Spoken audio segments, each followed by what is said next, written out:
Yesterday, in our musical interlude, we heard a little bit what it might have sounded like, although much better than my singing, when the kids at Westminster, the boys who were students there in Charles Wesley's day, were getting ready to go to bed.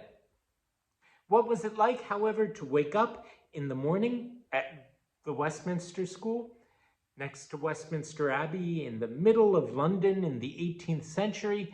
Well, the 8-year-old Charles was about to discover that on his first morning there. And so this is how the story goes. Sorgite! The call echoed through the dormitory where Charles slept. He awakened, wondering for a moment where he was. As he rubbed his eyes to clear the sleep from them, he heard the nearby Abbey clock chime 5 times. Sorgite! Came the call again, closer this time. The command meant rise in the Latin language, but even if Charles had not known Latin, he would have been in no doubt what it meant. Boys were tumbling out of their beds all round him. Hurriedly, he threw back the stiff bed covers and got up too. He reached for his clothes, but stopped when a nearby boy hissed at him. "Down on your knees before the monitor gets here." The warning came just in time. The king's scholar was walking down the corridor between the lines of beds. Midway in the great room, he stopped and began in Latin the collect for grace in the morning. "O Lord, our heavenly Father, who has safely brought us to the beginning of this day." All the boys joined their voices with his to finish the prayer. As Charles said the familiar words, he thought of his mother and sisters at home. Perhaps they too were bowing their heads at the same time. The thought made Charles feel warm all over, even though the stone floor on which he knelt was cold and the nightshirt gave little protection. "Now you can get dressed," the boy next to Charles said, as soon as the prayer was over. While Charles was struggling with the buckles that fastened his breeches at the knees, he stole glances at the monitor. He was a handsome lad, 14 or 15 years old. Since Samuel, too, had been a king's scholar, Charles knew that this boy won his position by competitive examination. The examiners had chosen him not only for his scholastic fitness, but also for his character. After his election, all his expenses were paid for by the school, and he would be sure of being admitted to Oxford or Cambridge as soon as he finished at Westminster.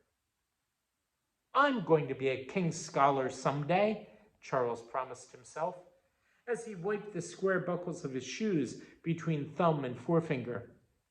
"Then Brother Samuel will be free of having to support me." The monitor supervised the boys as they made their beds and swept their own quarters with bundles of rushes. He led them to the pump room, where they washed their hands and faces in icy cold water that they pumped for one another. Charles could hear his stomach rumble, and he hoped breakfast would follow the washing up. His hope was in vain, though, for King's scholar guided them into the chapel, where they were joined by hundreds of other boys. Here the headmaster, Dr. Freund, led them in Latin prayers, then dismissed them not to breakfast, but to classrooms. "When do we get something to eat?" Charles whispered to the boy on the bench at his right. "After a lesson in Greek and one in Latin, and more prayers," was the answer. Charles turned to the boy on his left. "What time is breakfast?" he asked this time. 8 o'clock, came the response. Charles groaned softly. 8 o'clock must be about 2 hours away.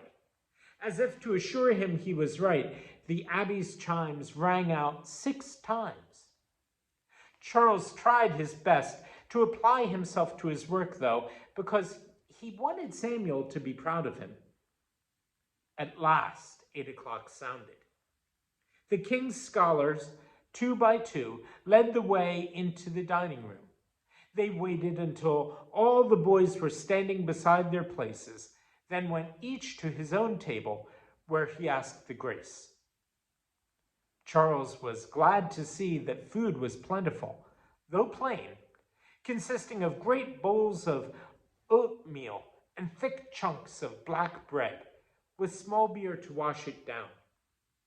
He ate heartily, for he was unsure at what hour the next meal would be served, and breakfast had been a long time a-coming. As he ate, Charles looked around the great hall, searching for Samuel. He saw his brother finally, seated at what must be the master's table, but could think of no way of making Samuel aware of him. No talking was allowed among the table mates. During their meal, a Latin manuscript was read aloud for entertainment or instruction. Charles wasn't sure which. He supposed this was a carryover from the 14th century when Westminster had been maintained by monks. On the journey from Epworth, Samuel had told Charles something of the history of Westminster.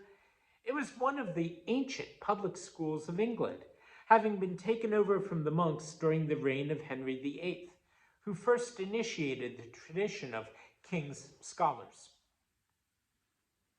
After breakfast, Charles tried to get across the hall to speak to his brother, but the monitor of his group held him back.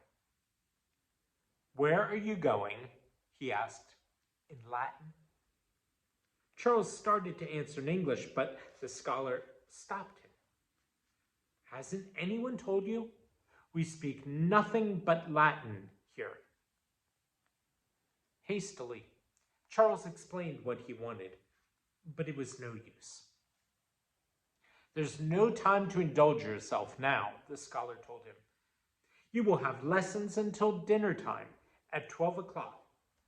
After dinner, you will have construes, translation from Greek or Latin into the King's English, for 2 hours. Charles looked distressed. "Don't we have any time to just breathe?" he asked.